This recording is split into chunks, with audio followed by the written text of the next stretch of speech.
माशाल्लाह। तो यह जो है ना, यह दूल्हे की कार है, कितनी खूबसूरत और प्यारी सजी हुई है जी। चचू और ना प्याज पा दिते ने विच। बिस्मिल्लाहिर्रहमानिर्रहीम। अस्सलाम वालेकुम। की हाल चाल है व्यूवर्स? उम्मीद करने हैं तुम ठीक हो सोते अल्हम्दुलिल्लाह थोड़ी दुआवां नाल ठीक ठाक है। आज का व्लॉग शुरू करने से पहले मेरी छोटी जी रिक्वेस्ट है कि मेरी वीडियो लाइक किया करो और मेरे चैनल को सब्सक्राइब कर लो ताकि मेरे आने वाली वीडियो थोड़े तक बआसानी पहुँच सके। जिथे भी रहो खुश रहो, आबाद रहो, हमेशा हंसते मुस्कुराते रहो। साडी दुआवां थोड़े नाल ने। अल्हम्दुलिल्लाह अल्लाह पाक का लाख लाख शुक्र है कि आज जो है ना सानू काम लब्भा है। तो भाई शराफत अली तो मैं जो है ना असी बरात डवावन आए हैं, मतलब इतने नज़दीक ही है साढ़े तू हाकम कोट। तो इतों हाकम कोट च बरात जो है ना वो लैके दुबले बाले जानी है, इस करके भाई तो मैं इतने आया। तो चाचू होरी जो है ना मिट्टी कटते पे ने, फिलहाल चूल्हा बना रहे हैं देग वास्ते, इस करके मिट्टी कट रहे हैं बिचों। अदरक पई है जी कि इस दौरी च मैं कुटनी, तो चाचू होरी जो है ना वो मसाले जात बाकी तो बना रहे हैं। बाकी जेडे मसाले जात हैं मतलब बसल ते बाकी मरचा टमाटर वगैरह धनिया शनिया वो चाचू होरी बनासन। ते अदरक जो है ये मैं हूँ कुटू। हाँ जी। तो अदरक जो है ना वो मैं कुट लिया है। तो यह बाकी टमाटर मिर्चा पईयां ने जी धो दी। तो भाई होरी जो है ना हूँ वसल कट रहे हैं क्योंकि राजा जो है वो दिहारे लग गए थोड़े जे ध्याने। तो इस करके भाई होरी जो है ना वो वसल कटते पे। तो उस तो बाद जो है मिर्चा टमाटर कट ली सा। तो देग जो है ना वो चाचू होर उत्ते रख दी। तो बिरयानी की देग पकाते पे हैं क्योंकि बरात लैके जानी ने, इस करके तो बरातियों वास्ते बिरयानी की देग पक रही। तो चाचू होरी जो है ना हूँ दूसरा पैकेट पा रहे हैं घ्यो दुंद विच। एक अगे पाए ने तो हुण दूसरा पैकेट पाते पे ने विच। बिरयानी है ना इस करके मुड़ घ्यो जो थोड़ा जो खुला ही पाना पौंदा है। इवें ही है ना चाचू जी? हाँ जी। तो भाई होरी जो है ना उन्हें टमाटर मिर्चा भी कट दी ने। तो हुण जो है भाई होरी फारिग हो गए, मतलब ये मसाले जात कट के। तो चाचू होरी जो है उन्हें देग उत्ते रखी हुई है। देखो देग जो है ना वो पक रही है। तो फिलहाल बाकी मसाले पे ने हाले तक वसल वगैरह तो घ्यो शो जी चीज़ें चाचू होर कतियां ने। तो ये जो है ना असी मतलब अज बरात लैके जानी है। तो बरात इत्थों ही रोटी खा के जानी क्योंकि अगू जो है ना रोटी बरात नूं नहीं होना देनी। इस करके देग पक रही है बिरयानी की, बरात इत्थों रोटी खावेगी और रोटी खा के इत्थों चले जसा। तो उत्थे मतलब जान जिस टाइम ढुक जैसी निकाह वगैरह हो जैसी उत्थे कुड़ी नूं लैके तो वापस घर आ जसा। मतलब खमावन पिमावन वाला उन्होंने कोई झंझट नहीं, जो भी खाना पीना है असी इत्थों खा पी के जाना। चावल ले खड़ोते हैं। तो ये चावल जो है ना बिल्कुल ही होने देने, मतलब ताज़े चाचू जी चावल। हाँ जी। तो ये हुण देने जी क्या हुण मुंजी छड़ींदी बंदी है ना, तकरीबन महीना ही हो गया है। हाँ जी कोई महीना या डेढ़ हो उसी बात तो। ये हुण अज ताज़ी मुंजी घर की मुंजी है। तो ये जो है ना मतलब इस्तेमाल करनी देग पकावन वास्ते। हाँ जी। तो ये बनानी ना चाचू होरी आंदे ने बहुत मुश्किल है। हाँ जी क्योंकि दूसरे जो होंगे ने वो बनाने आसान ने, तो ये बनाने मुश्किल ने जेडे घर के चावल ने।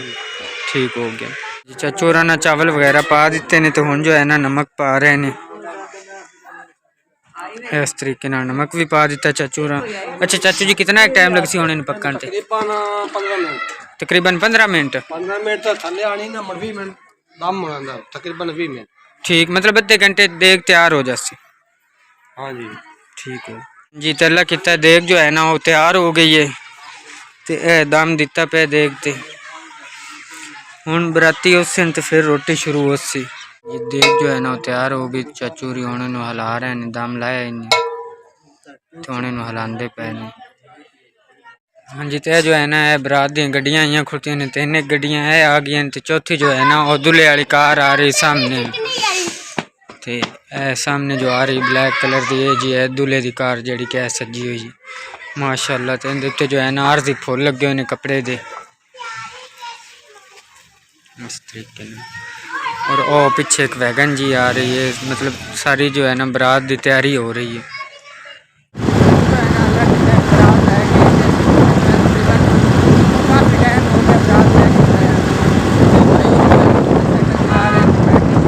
फिलहाल जो है ना असी दरिया क्रॉस कर रहे हैं, दरिया से पहुँच रहे हैं। तो उनके थोड़ा ही सफ़र है जितने से जाना है।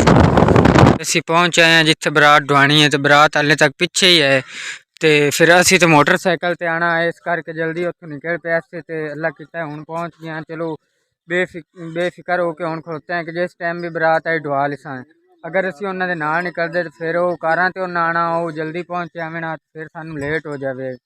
ਤੇ ਹੁਣ ਅੱਲਾ ਕੀਤਾ ਤੇ ਪਹੁੰਚੇ ਆਏ ਭਾਈ और जो है ना भी इंतजार कर रहे ने ते ढोल साडा जो है ना वो पे थल्ले ही रखे होया ते हुन जिस टाइम भी बरात आ गई अल्लाह खैर सुख रखे तो दुआ के तो फिर इथों अल्लाह नु याद करके निकल चलसा वापस जी। तो हुन जो है ना अल्लाह कीता है तो बरात जो है पहुंच आई है तो असी भी इंतजार च असे कि बरात किस टाइम होंदी ते सारियां गड्डियां जो है अल्लाह कीता है वो भी पेड़ आईयां ने वेखो माशाअल्लाह लैंड दे विच जो है ना सारियां गड्डियां भी पहुंच आईयां ने बरात हो के फारिग होए हैं ते मतलब जान जाए भी बह गए ने तकरीबन को 10 मिनट ही होए ने सानू बरात दवाई होई ने ते ए चाचू होरी जो है मनियारी वाले मतलब सेलमैन ने फेरी वाले ते ए वेखो इन्हां कोल बच्चों के खिलौने वगैरह ने तो इस अलावा जो है ना सामने बरात बैठी सारी तो निकाह जो है ना मौलवी साहब पढ़ा रहे हैं तो इतने खामोशी नाल थानू भी खाना मैं निकाह किस तरीके ने पढ़ा रहा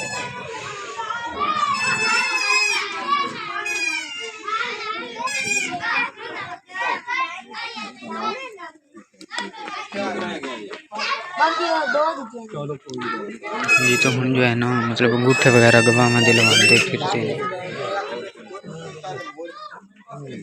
एक और दो भाई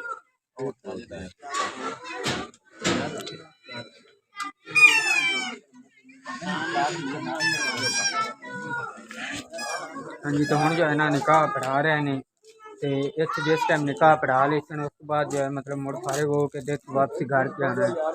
ते अगर थानू मेरी वीडियो अच्छी लगे तो लाइक कमेंट लाजमी कर दिया ते अज का जो व्लॉग है ना आप इत्थे खत्म करने हैं इंशाअल्लाह अगर जिंदगी रही फिर मुलाकात होती। खुदा हाफिज़।